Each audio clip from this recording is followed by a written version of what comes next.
ആദ്യമായി കയറിയത് കോമണറായ അനീഷ് തന്നെയാണ്. രണ്ടാമതായി എത്തുന്നത് അനുമോളാണ്. അങ്ങനെ ബിഗ് ബോസ് വീട്ടിലേക്ക് അനുമോൾ പ്രാർത്ഥിച്ച് കയറുകയാണ്.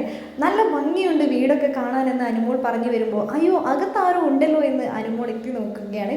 അങ്ങനെയാണ് അനീഷ് അവിടെ നിൽക്കുന്നുണ്ട്. അപ്പോൾ അനീഷ് അനുമോളോട് പറയുകയാണ് ഞാൻ ആരാന്ന് മനസ്സിലായോ എന്ന് അനുമോൾ ചോദിക്കുന്നുണ്ട്. അപ്പോൾ അനീഷ് പറയുന്നുണ്ട് എനിക്ക് മനസ്സിലായില്ല. അപ്പോൾ അനുമോൾ പറയുന്നുണ്ട് എൻ്റെ പേര് അനുമോൾ എന്നാണ്, എന്നെ കണ്ടിട്ടില്ലെന്ന് ചോദിക്കുന്നുണ്ട്. അതെ സ്ക്രീനിൽ കണ്ടിട്ടുണ്ട്, സ്ക്രീനിൽ കാണുമ്പോൾ ഇതേപോലെ അല്ലല്ലോ എന്ന് പറയുന്നുണ്ട്. അതെന്താ ഞാൻ കുറച്ച് തടിച്ചിട്ടല്ലേ സ്ക്രീനിൽ കാണുമ്പോൾ എന്ന് അനുമോൾ ചോദിക്കുന്നുണ്ട്. അപ്പോൾ അനീഷ് പറയുന്നുണ്ട് അല്ല സ്ക്രീനിൽ കാണുമ്പോൾ കുറച്ചും കൂടെ വ്യത്യസ്തമായിട്ടാണെന്ന്. അപ്പോൾ എന്താ അതിൽ നല്ല ഭംഗിയുണ്ടെന്നാണോ? അല്ല അതിൽ കാണാൻ ഇപ്പോൾ കാണുമ്പോൾ ഒരു ഭംഗിയൊന്നുമില്ല, സ്ക്രീനിൽ കാണുമ്പോൾ ഭംഗിയുണ്ട്.